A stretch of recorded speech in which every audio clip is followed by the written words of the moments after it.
नमस्कार। आज हम एक ऐसे मामले पर बात करने जा रहे हैं जो उत्तर प्रदेश की राजनीति और समाज दोनों से जुड़ा है और मतलब पिछले कुछ समय से इसने काफी सुर्खियां बटोरी हैं। जी हाँ। ये कहानी है रघुराज प्रताप सिंह, जिन्हें सब राजा भैया के नाम से जानते हैं, और उनके अपने ही परिवार के बीच चल रहे एक, कह सकते हैं, गहरे विवाद की। बिल्कुल।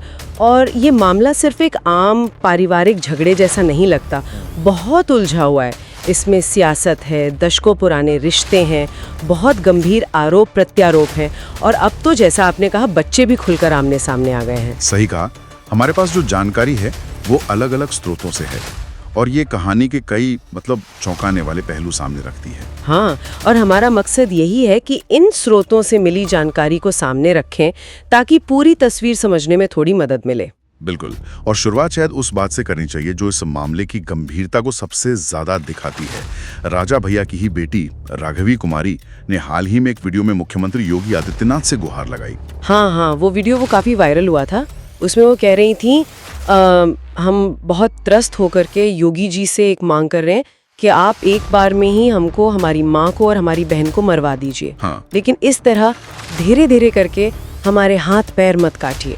मतलब ये शब्द सुनना एक बेटी के मुंह से अपने पिता के खिलाफ, ये अपने आप में बहुत कुछ कहता है। बहुत कुछ। तो चलिए इसी बिंदु से शुरू करते हैं और इस तथाकथित राजघराने की कहानी की परतें खोलते हैं, जहां आज पति पत्नी, माँ बच्चे, भाई बहन सब एक दूसरे के खिलाफ दिख रहे हैं। तो सबसे पहले किरदारों को थोड़ा समझ लें। राजा भैया, उत्तर प्रदेश की राजनीति में कौन नहीं जानता ये नाम। बिल्कुल। 1993 से सोचिए, 1993 से लगातार 9 बार विधायक, कुंडा से निर्दलीय। और उनका दबदबा मतलब ऐसा रहा है कि पार्टियां बदलती रहीं, सरकारें आईं गईं, पर उनका सिक्का चलता रहा। बीजेपी हो या सपा, दोनों सरकारों में वो मंत्री भी रहे हैं। हाँ। लेकिन दिलचस्प बात ये है कि जो व्यक्ति सियासी बिसात पर इतने मजबूत माने जाते हैं, वो आज अपने ही घर के मोर्चे पर कहीं न कहीं घिरे हुए नजर आ रहे हैं। हाँ, बिल्कुल। दूसरी अहम किरदार हैं उनकी पत्नी भानवी सिंह। वो खुद भी, जैसा आपने बताया, एक राजघराने से हैं, बस्ती राजघराने से। जी हाँ, बस्ती राजघराने से। इनकी शादी हुई थी 1995 में और इनके 4 बच्चे हैं। 2 जुड़वां बेटे हैं, शिवराज और ब्रजराज। अच्छा। और 2 जुड़वां बेटियां हैं, जिनमें से एक राघवी हैं, जिनका हमने अभी जिक्र किया। और यहीं पर कहानी और पेचीदा हो जाती है। मतलब परिवार सिर्फ पति पत्नी के बीच नहीं बटा है, बच्चे भी बट गए हैं। हाँ, ये बात सामने आई है। दोनों बेटे अपने पिता राजा भैया के साथ खड़े दिख रहे हैं और दोनों बेटियां अपनी माँ भानवी सिंह के पक्ष में हैं। ये विभाजन, ये इस पूरे मामले को एक अलग ही दर्दनाक आयाम देता है। तो ये झगड़ा, ये सब सार्वजनिक कब हुआ? मतलब लोगों को कब पता चला कि परिवार में इतनी बड़ी दरार है? ये बात खुलकर सामने आई नवंबर 2022 में, जब खबर आई कि राजा भैया ने दिल्ली की साकेत कोर्ट में तलाक की अर्जी दाखिल की है। अच्छा, नवंबर 2022 में? जी। और उनकी अर्जी में जो कारण बताए गए थे वो सीधे थे। उनका कहना था कि भानवी सिंह घर छोड़कर चली गई हैं, वापस आने से इनकार कर रही हैं और उनके परिवार पर झूठे आरोप लगाकर उन्हें मानसिक रूप से परेशान कर रही हैं। सुनने में तो ये एक तरफा तलाक का मामला लग सकता था। हाँ, पहली नजर में ऐसा ही लगा कि शायद पति शांति से अलग होना चाहता है, लेकिन मामला इतना सीधा था नहीं। क्योंकि भानवी सिंह का जवाब आया। बिल्कुल। और भानवी सिंह की तरफ से जो जवाब आया, उसने इस कहानी का रुख ही पलट दिया। उन्होंने राजा भैया पर बहुत गंभीर आरोप लगाए। क्या आरोप थे वो? सबसे बड़ा आरोप तो था अवैध रिश्तों का और साथ ही टॉर्चर करने का, मतलब शारीरिक और मानसिक प्रताड़ना का। टॉर्चर का आरोप? हाँ। उनका दावा था कि जब उन्होंने इन कथित अवैध रिश्तों का विरोध किया तो राजा भैया ने उनके साथ मारपीट की। इतना ही नहीं, भानवी का ये भी कहना था कि तलाक की अर्जी भी राजा भैया ने उन्हें डरा धमकाकर फाइल करवाई थी। तो मतलब जहां राजा भैया कह रहे थे कि भानवी अपनी मर्जी से गईं, वहीं भानवी कह रही थी कि उन्हें प्रताड़ित किया गया। तो ये तो बिल्कुल 2 अलग-अलग कहानियां हो गई। जी। ये तो हुई तलाक के अर्जी के आसपास की बातें, लेकिन जैसा हमने शुरू में सुना, वो बेटी का बयान, मामला इससे कहीं आगे बढ़ चुका था। भानवी सिंह और उनकी बेटी राघवी ने और भी कई सनसनीखेज आरोप लगाए हैं। हाँ, बिल्कुल। पहले घरेलू हिंसा की बात करते हैं। क्या खास आरोप थे? भानवी सिंह का एक बहुत सीधा और गंभीर आरोप है कि साल 2015 में राजा भैया ने उन्हें इतनी बुरी तरह पीटा था कि उन्हें अस्पताल में भर्ती होना पड़ा था। 2015 में? जी। और ये कोई मामूली मारपीट का आरोप नहीं था? और उनकी बेटी राघवी ने इसे और विस्तार से बताया था ना सोशल मीडिया पर। हाँ बिल्कुल। राघवी ने कहा कि उस मारपीट में उनकी माँ की पसलियां टूट गई थी। पसलियां टूट गई थी? जी। और राघवी ने ये भी दावा किया कि उनकी माँ के फेफड़ों में खून चला गया था, जो बाद में सूखकर एक पैच जैसा बन गया है और उसकी वजह से उनके फेफड़े आज भी ठीक से काम नहीं कर पाते। अरे बाप रे। और सबसे चौंकाने वाला आरोप ये लगाया राघवी ने कि अस्पताल की रिपोर्ट को कथित तौर पर बदलवा दिया गया था। हैं? रिपोर्ट बदलवा दी? ताकि चोटें कम दिखें। हाँ, ताकि चोटों की असली गंभीरता सामने ना आ सके। अब ये बेटी का आरोप है, अगर ये सच है तो ये बहुत ही गंभीर बात है। जाहिर है, बहुत गंभीर। घरेलू हिंसा के बाद एक और मामला आया अवैध हथियारों का। वो क्या था? हाँ, ये भी एक बड़ा मामला बना। भानवी सिंह ने सीधे प्रधानमंत्री कार्यालय मतलब पीएमओ में एक शिकायत दर्ज कराई। पीएमओ में? जी। और इस शिकायत में उन्होंने आरोप लगाया कि राजा भैया के पास अवैध और बहुत खतरनाक विदेशी हथियारों का जखीरा है। जखीरा? किस तरह के हथियार? उसमें स्कारिल असॉल्ट राइफल, सब मशीन गन, MP5 और जिगाना पिस्टल जैसे हथियारों के नाम लिए गए थे। इनकी कुछ तस्वीरें भी सामने आई थी। ये तो बहुत संगीन आरोप है, खासकर किसी विधायक के खिलाफ। इस पर पुलिस या प्रशासन की क्या प्रतिक्रिया रही? बेटी राघवी ने इस बारे में कुछ कहा? राघवी का आरोप यही था कि इन सबूतों के बावजूद उत्तर प्रदेश पुलिस कथित तौर पर उन्हीं की मां को परेशान कर रही है, बजाय इसके कि इन अवैध हथियारों के आरोपों की ठीक से जांच की जाए। उन्होंने ये डर भी जाहिर किया था कि उनकी मां की जान को खतरा है। और भानवी सिंह ने खुद भी एक ऑडियो क्लिप सोशल मीडिया पर पोस्ट की थी। Audio clip? जी। उसमें क्या था? उसमें कथित तौर पर गोली मारने की धमकी देकर हंसने की आवाज सुनाई दे रही थी। वो ऑडियो क्लिप आने के बाद डर और धमकी वाली बात को और बल मिला। तो घरेलू हिंसा, अवैध हथियार, जान का खतरा और फिर वो नाजायज रिश्तों वाले आरोप जो तलाक की अर्जी के समय भी उठे थे। भानवी सिंह ने इस पर और क्या कहा? क्या किसी का नाम लिया? हाँ, भानवी सिंह ने एक इंटरव्यू में खुलकर कहा कि उनके पति राजा भैया के एक महिला पत्रकार से संबंध है जो कथित तौर पर बंगाली हैं। अच्छा। उनका दावा था कि राजा भैया इसी वजह से उनसे तलाक चाहते हैं ताकि वो उस महिला से शादी कर सके। उन्होंने ये भी कहा कि उन्हें राजा भैया के कपड़े उस महिला पत्रकार के बेडरूम से मिले थे। ये तो काफी सीधा आरोप है, लेकिन क्या इससे भी ज्यादा गंभीर कोई आरोप था इस मामले में? हाँ, एक आरोप ऐसा भी है जो बेहद संवेदनशील और बहुत गंभीर है। भानवी सिंह ने दावा किया कि राजा भैया ने अपनी ही एक करीबी रिश्तेदार, जो उस समय सिर्फ 17 साल की थी, उसके साथ भी संबंध बनाए। क्या? 17 साल की रिश्तेदार? जी। और भानवी सिंह का ये भी आरोप था कि बाद में उस लड़की का कथित तौर पर गर्भपात कराना पड़ा और इस वजह से उसकी जो शादी तय हुई थी वो भी टूट गई। ये तो बहुत ही भयानक आरोप है, अगर इसमें जरा भी सच्चाई है तो। बिल्कुल। ये आरोप अगर सच साबित होते हैं तो इसके कानूनी और सामाजिक परिणाम बहुत बहुत गंभीर हो सकते हैं। तो एक तरफ माँ और बेटी के ये सारे विस्फोटक आरोप हैं, मारपीट, जान का खतरा, अवैध हथियार, नाजायज रिश्ते, और ये आखिरी वाला तो बहुत ही परेशान करने वाला है। हाँ। लेकिन कहानी का दूसरा पहलू भी है। जी। जैसा हमने कहा, बच्चे भी इस लड़ाई में कूद पड़े, खासकर बेटे।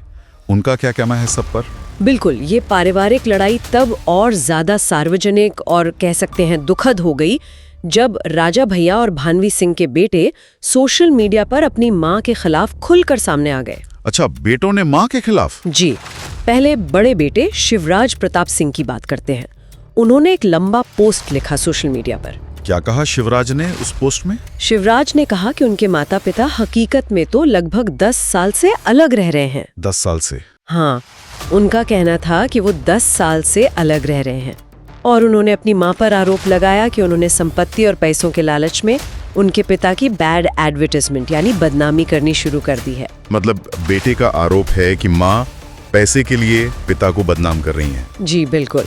शिवराज ने दावा किया कि उनकी मां ने कोर्ट में गुजारा भत्ते के तौर पर 100 करोड़ रुपए एक मुश्त मांगे हैं। 100 करोड़? हाँ, 100 करोड़ रुपए एक मुश्त और 25 लाख रुपए प्रति माह की मांग की है। और शिवराज ने ये भी कहा कि उनकी मां विक्टिम कार्ड और महिला कार्ड खेल रही हैं। तो बेटे का नजरिया बिल्कुल अलग है, वो इसे पैसे और संपत्ति का विवाद बता रहे हैं। छोटे बेटे बृजराज ने भी कुछ कहा था। हाँ, छोटे बेटे बृजराज ने भी सोशल मीडिया पर अपनी मां को घेरा। उन्होंने एक घटना का जिक्र किया। कहा कि जब उनकी दादी यानी राजा भैया की मां अस्पताल में गंभीर हालत में थी, उस वक्त उनकी मां ने परिवार की इज्जत को सरेआम उछाला।